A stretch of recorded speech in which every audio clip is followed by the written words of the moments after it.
Hey, you're probably thinking what the fuck this is. Exactly, that's exactly what I was thinking. And you're probably thinking exactly where the fuck I am. You know how I'm disappeared from Melbourne like half of the year? Is because I legit work at a fucking gold mine. So this is the accommodation I have. It's wonderful accommodation. Fucking terrific. But I think that room's haunted. Yeah, you better fucking drive away. Oof. Anyway, this is the first episode of what I thought could contribute to me doing something and feel like I'm doing something in the comedy space by doing a podcast. But short interview, must-see podcast. And how do I get people to must-see? It has to have a cool name. It'll be called the Drago Ivan Podcast. I know, but get this, the initials is dip. So like, if you dip a bit of Nando sauce, which is, by the way, God tier. God tier. My name's Drago Ivan. I am a stand-up comedian from the western suburbs of Melbourne, Australia. There's an update.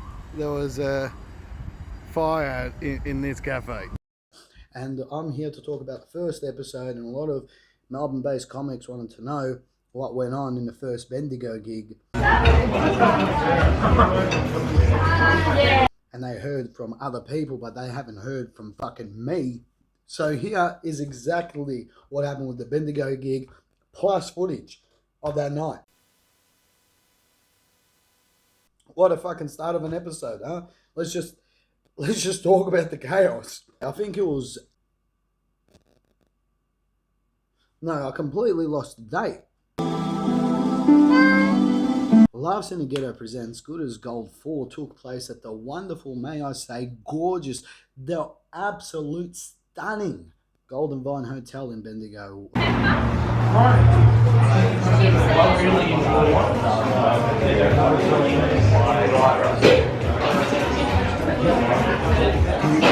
Before I get to Bendigo, I had to pick up Meding and Luke Tobias. And what you would think, what a combination, yeah? In the car, the three of us. Three of us was good. The two of them, no. But what the fuck are you doing? That's later on. That's fucking later on. Anyway, so to start off, before I even pick him up, I hop in my car. Get this, I have to take a sip. I hop in my fucking Ford 2001 pussy repellent. That's what I call it, a Ford Laser. You have to convince your own mates to hop in for a lift. Yeah. It's horrible. Anyway, so I hopped in that. We've all got my new car, my new beautiful car. I'm not showing now. I live in St Albans. That shit gets stolen. I'm there. Go to start the car. And what happens? The motor shits itself. I'm like, fuck. I've got all these drinks in the car. I've got a bit of in the car. I've got a lot in the car. I've got what's going to happen. Make it bigger than what it says. It sounds like I'm a fucking smuggling ring. No, it was just a whole lot of drinks. Roast Battle Championship belt. You know what? There was a lot of items that could have been stolen from St Albans. Anyway, I need to think quick in my head. By the way, I got a head tattoo. Oh, have you seen my profile picture? I just show it. Call up my mum. I'm like, by any chance, can I borrow your car to get up to Bendigo? Now listen, every car I've borrowed, I haven't had nothing, not even a scratch, not even a dint. And that night fucked it. Fuck, I love Bendigo. I thought it's a diamond in the rough. I pick up Meding and Luke Tobias from St Albans Station. We head straight on a little adventure, straight to fucking Bendy. And I've got footage of that once we rock up to Bendigo. But what was interesting, usually when you book an Airbnb and you're getting there, it just has that keypad that's on the side. You click in, you collect your key, you're in. Instead, the host was there. I rock up and she's probably thinking, oh, what's going on?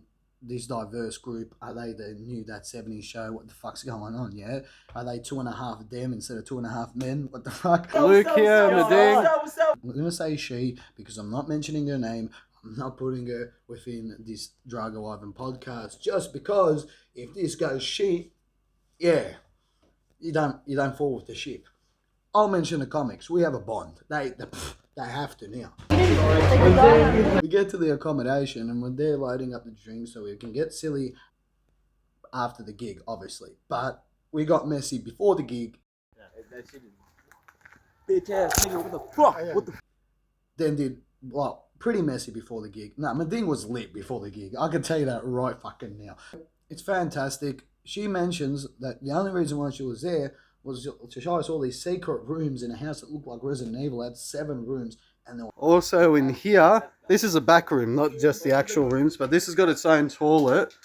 But up the ladder, it's got its own little bed section, plus this little... Fantastic. Hopefully I've got footage as well of that I can put in here. I noticed when she left, even before she left, at the front of her front door, there was a little wasp nest. I'm never going to do that sound again. I'm sorry. I felt like I needed consent before making that sound. No problem, mate, yeah? Anyway, and there was the same on the back. And if you saw in that footage, the courtyard doors are like that. Okay. So this is where it gets interesting. We head to the gig, and why I booked the accommodation and why it's so convenient was the fact that it was right next to the gig. It was like 5 minutes away. I'm like, I can drive there. They're like, let's all walk.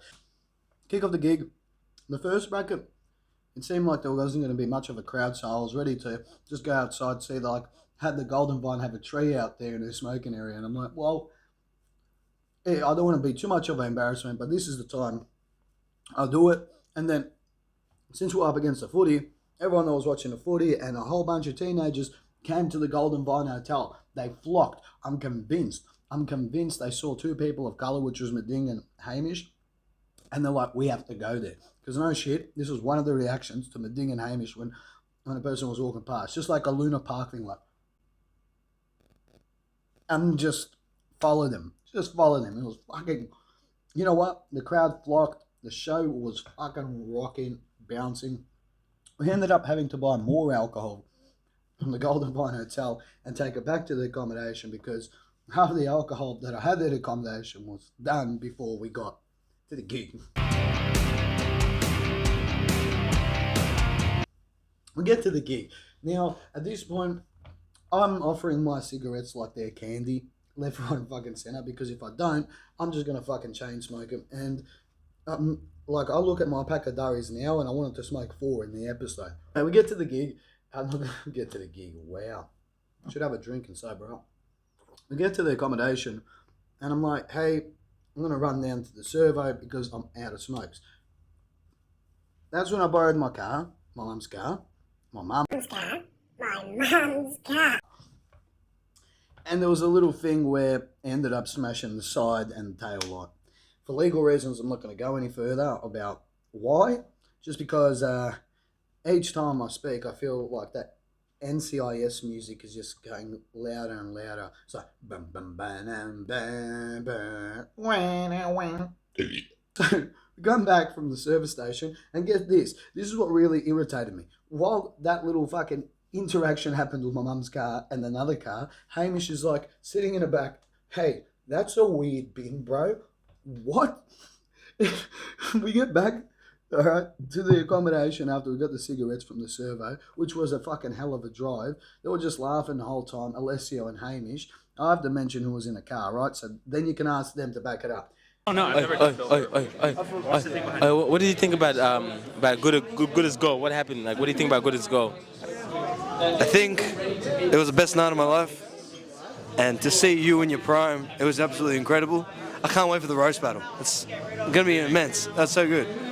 Good day. We get back, we didn't even look at the car. We went straight inside the accommodation. Didn't even look at the damage, because in my head, when Hamish said that that's all we had been, it must have been a bin.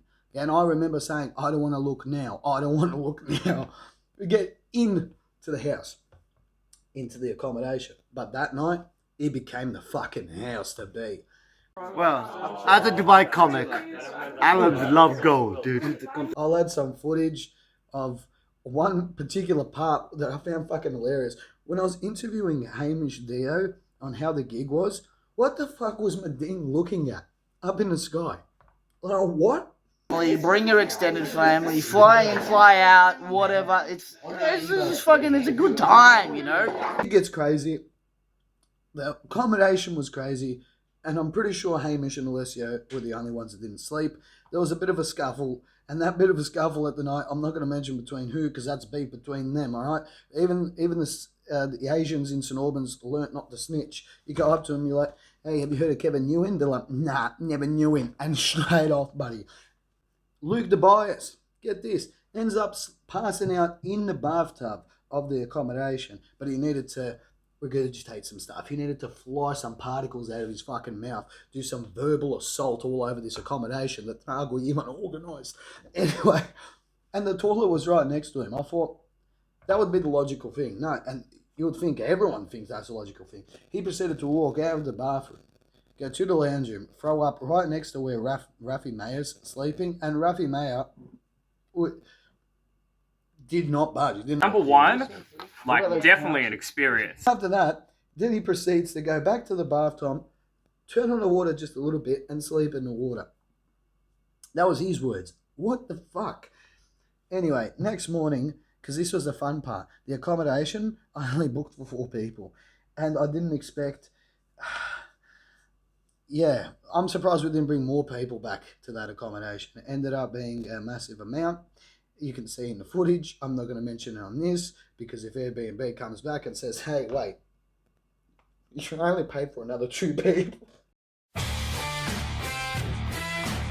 I bought my own blow-up mattresses, so it didn't affect it. I had to do an emergency cleaning fee.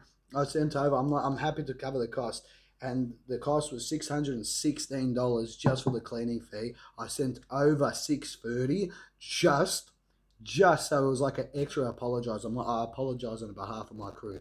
And then my crew, like I fucking own them. Oh, this is how we Bendigo. Anyway, I thought that would have been a cool way to introduce you to Drago Ivan Podcast. Deep. Make sure you give it a lick. Give it a like. I'm heading back to the chicken nugget segment, but you don't need to see this carnage. Beat 'em up, beat 'em up, beat 'em up, beat 'em up.